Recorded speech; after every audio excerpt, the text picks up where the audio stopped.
Ce qui fait la beauté du football, c'est que tout le monde peut battre tout le monde. Chaque saison, nous avons des équipes qui réussissent à déjouer les pronostics pour se hisser au sommet. La saison 2021-2022 ne déroge pas à la règle. En Belgique, dans la capitale de Bruxelles, un petit club est en train de faire sensation. Logé dans un petit stade aux allures folkloriques, la Royale Union Saint-Gilloise est en train de faire trembler la Belgique entière et de contester sérieusement la suprématie locale du géant Anderlecht. Dernière victime en date, Ostende, balayé 7-1, peut en témoigner.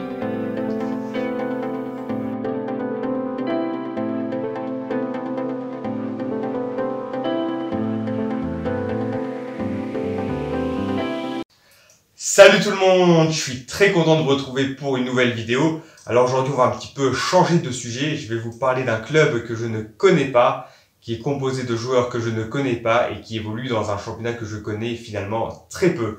Je vais vous parler aujourd'hui de la Royale Union Saint-Gilloise qui caracole en tête du championnat de Belgique. Et si vous aimez ce genre de contenu, vous pouvez me le faire savoir en me laissant un commentaire, également en me mettant un pouce bleu et encore en vous abonnant à ma chaîne. Voilà, c'est parti. L'Union Saint-Gilloise qui caracole en tête du championnat de Belgique au moment où j'enregistre cette vidéo. Il compte 34 points, soit 7 de plus qu'Antwerp et également 7 de plus que le FC Bruges, le grand favori du championnat de Belgique. Alors c'est vraiment une surprise de voir l'Union à un tel niveau parce que c'est un club promu. Ça veut dire que le club évoluait encore en deuxième division l'année dernière. Alors avant d'en venir un petit peu aux résultats sportifs, je vais un petit peu parler de l'histoire du club. C'est également une surprise de voir ce club à ce niveau-là parce que c'est un club qui n'a pas joué en première division belge depuis 48 ans, bien que ce soit un club historique de Belgique. Il compte 11 titres de champion, mais comme vous l'aurez compris, ça date d'il y a quelques années. Les 11 titres ont été tous gagnés entre 1904 et 1935, mais ça fait tout de même le troisième club le plus titré de Belgique, derrière les 34 titres d'Anderlecht, les 17 titres du FC Bruges, mais c'est tout de même plus que les 10 titres gagnés par le Standard Liège. C'est un petit club qui est basé dans la capitale de Bruxelles, dans un quartier qui s'appelle Saint-Gilles. Ce qui est particulièrement intéressant, c'est leur stade, le stade Joseph Marien. C'est un stade qui a pratiquement 100 ans et c'est un stade vraiment à l'ancienne. Une seule tribune couverte et la plupart des tribunes qui sont debout. Et ce qui est très intéressant, c'est que c'est un stade qui est situé d'un côté dans la rue et de l'autre côté, c'est vraiment pratiquement au milieu d'une forêt, au milieu d'un parc. Donc voilà, je vous mets les images. Là, on arrive au stade, on arrive devant la façade. C'est un monument classé historique, donc c'est un monument qui est protégé contre la destruction, cette façade extérieure du stade. Pour le reste, on voit beaucoup d'arbres, comme si on était au milieu d'une forêt. Comme je l'ai dit, c'est un stade qui a seulement 8000 places, mais ça n'empêche pas qu'il y ait une excellente ambiance dans ce stade. Et c'est vraiment ce qui fait la différence pour l'Union, ce fameux 12e homme.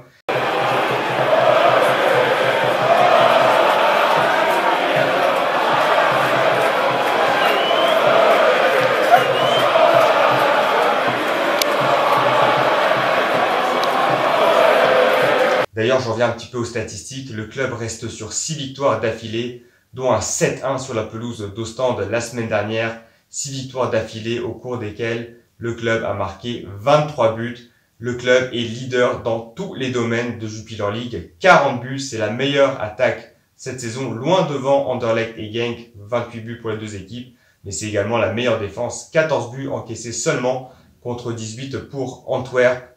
C'est un club qui sait bien jouer dans toutes les circonstances, notamment face au match contre Serein.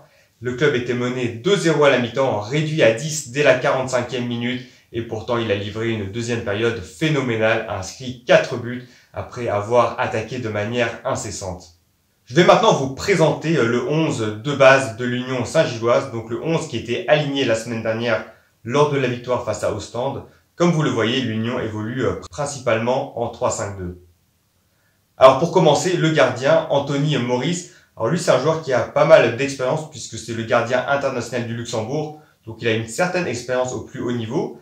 Il a rejoint l'Union Saint-Gilloise en 2020 après quelques saisons déjà en deuxième division belge. Et enfin, il s'impose au plus haut niveau, ce qu'il n'avait pas réussi à faire lors de ses passages précédents à Malines ni au Standard Liège. Je passe maintenant à la défense centrale. Donc nous avons trois joueurs. Le premier, Christian Borges, un Anglais de 30 ans qui est arrivé en 2020. Lui a fait l'essentiel de sa carrière en 3e et 4e division anglaise, principalement dans le club de Portsmouth. À côté de lui, on a un joueur un petit peu plus jeune, 23 ans pour Siebe van der Heyden, un joueur belge qui est arrivé également en 2020 en provenance du FC Eindhoven, un club de 2e division néerlandaise, et il est en train de s'imposer petit à petit en Jupiler League.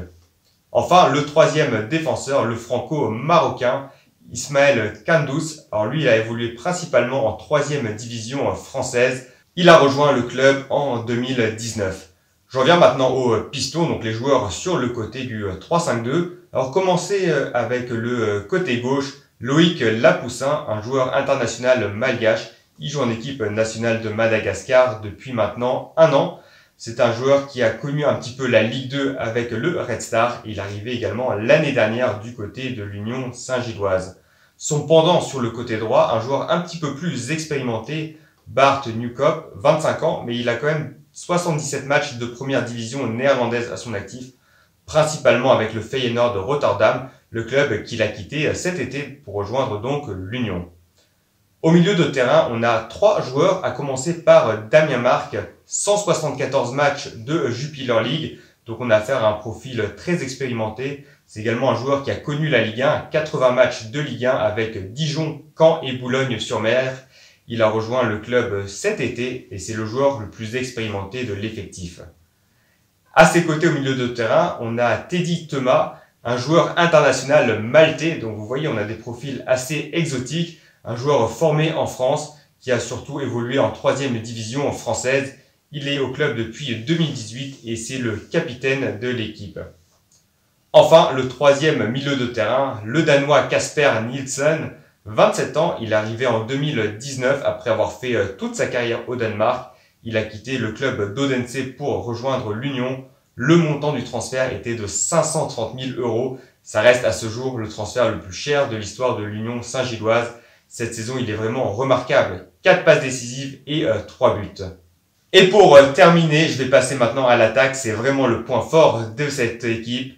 2 joueurs, 2 stars. À commencer Dante Wenzer, 23 ans, un jeune joueur belge. Il a été récompensé de ses belles performances en étant appelé en équipe nationale de Belgique. Il a joué ses premières minutes avec l'équipe de Belgique la semaine dernière face au Pays de Galles. Il a tout simplement des statistiques extraordinaires déjà pour sa première saison.